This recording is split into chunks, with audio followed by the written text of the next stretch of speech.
going to talk about other means of forcible entry, you guys, other than the conventional way that we typically normally use with the tools, the Halligan, the pick head, the flathead.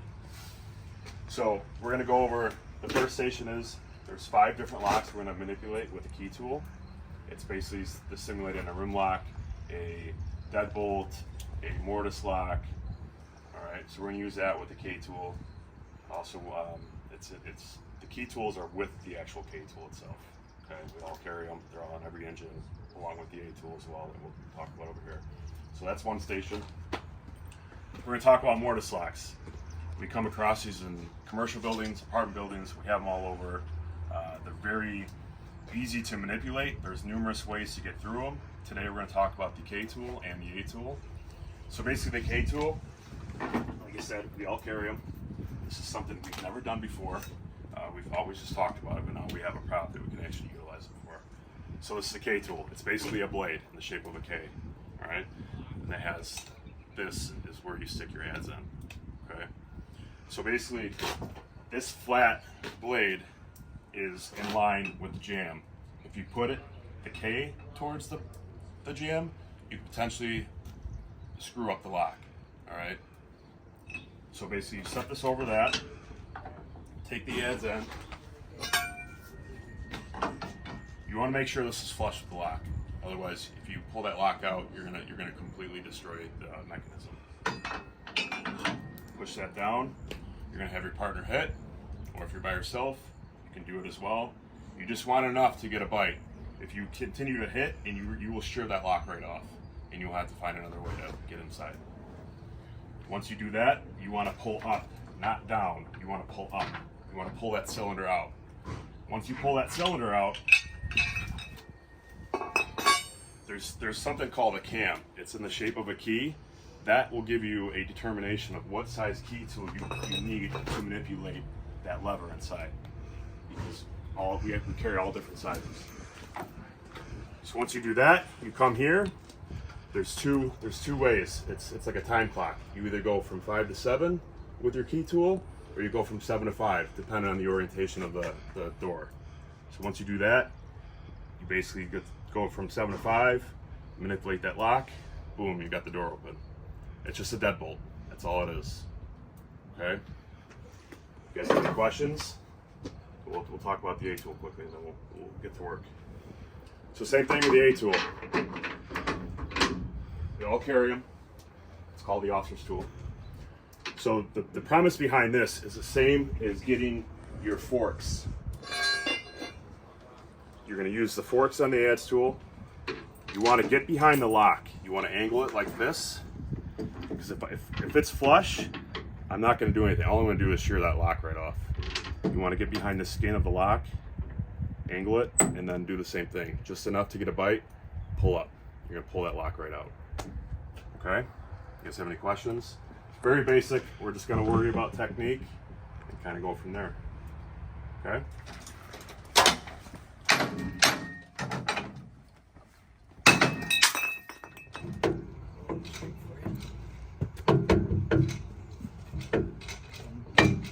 Ready? Yep.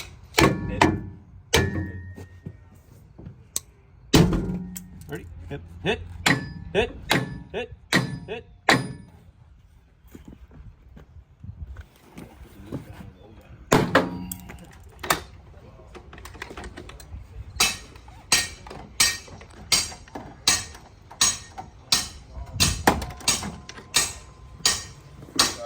Representation of a pretty standard residential door, or even like the aluminum cased multi-family residential type doors, where we pulled from experiences, like we said, the EMS calls we go to, the fire alarm, or the Knox key might not be working, just a door that's locked that we need to get through, without blowing it off the hinges. Controlling flow path might be a consideration, all of those things.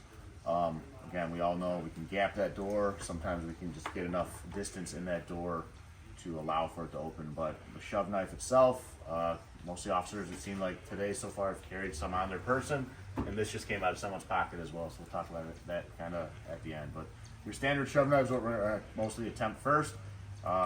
Kenny, if you're ever down in 2's district, a substantial pocket knife actually gets into a lot of doors as well.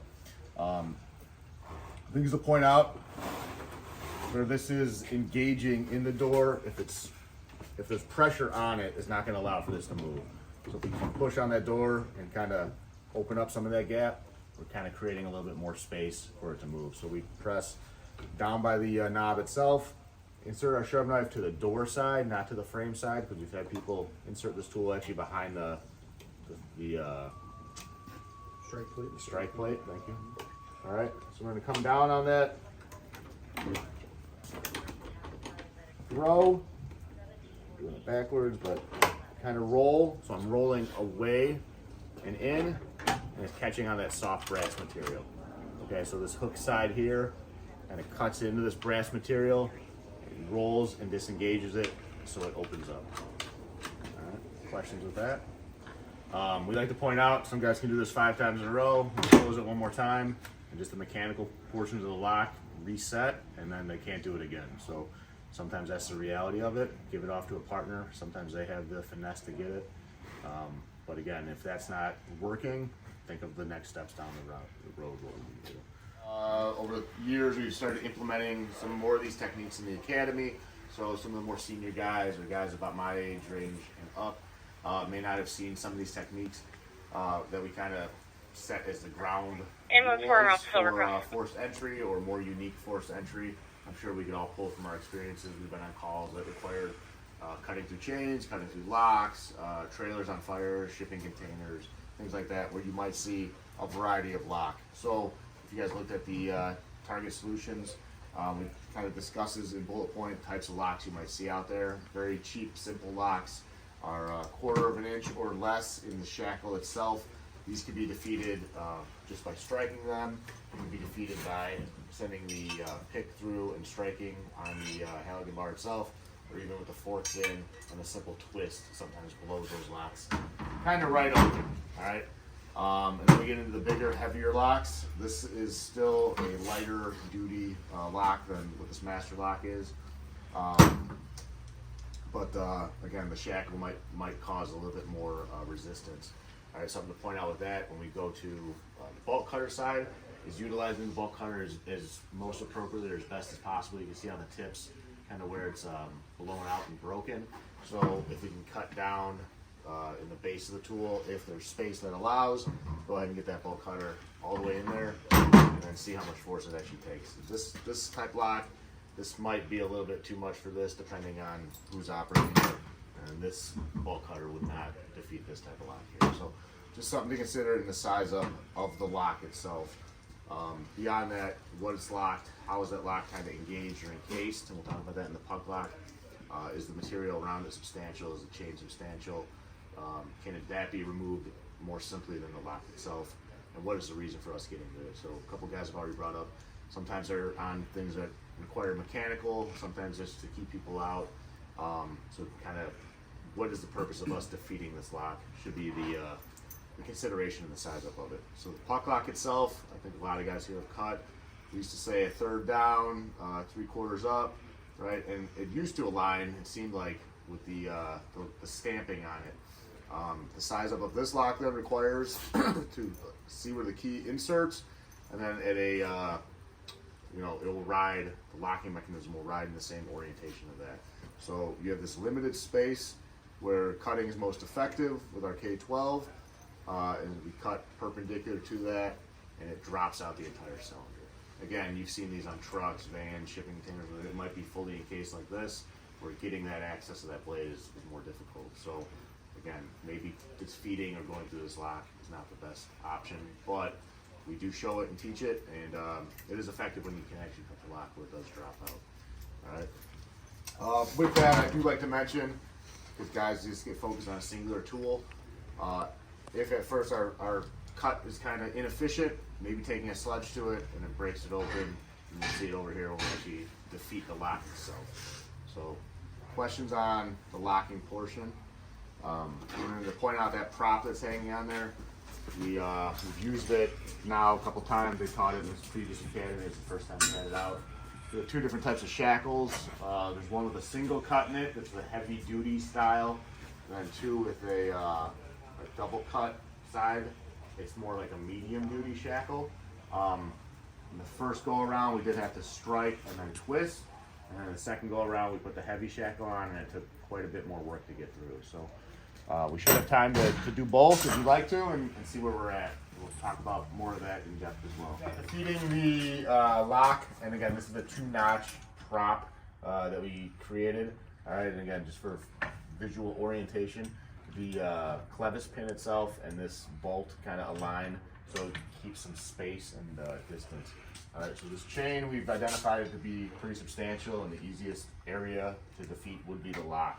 All right, we talked about the twisting option with that lock, and we actually used that in the last group to, they already started to defeat it, and it just needed a little bit more prying, so the twist came in at the end.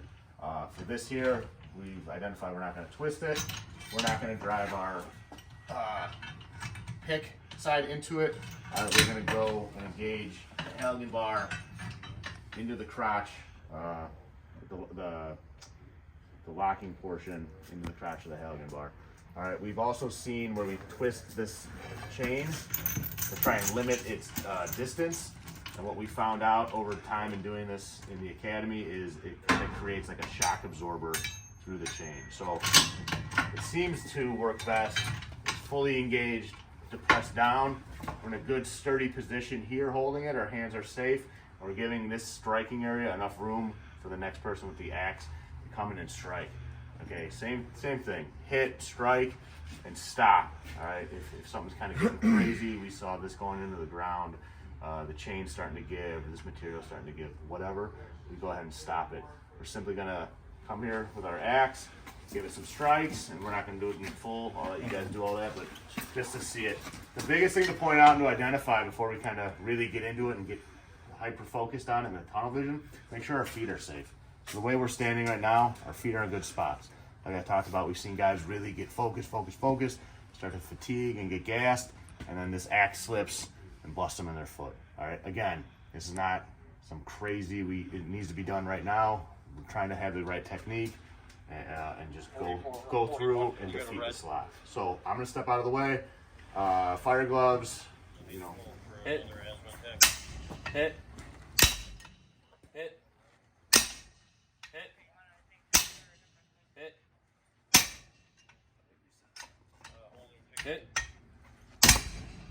Hit.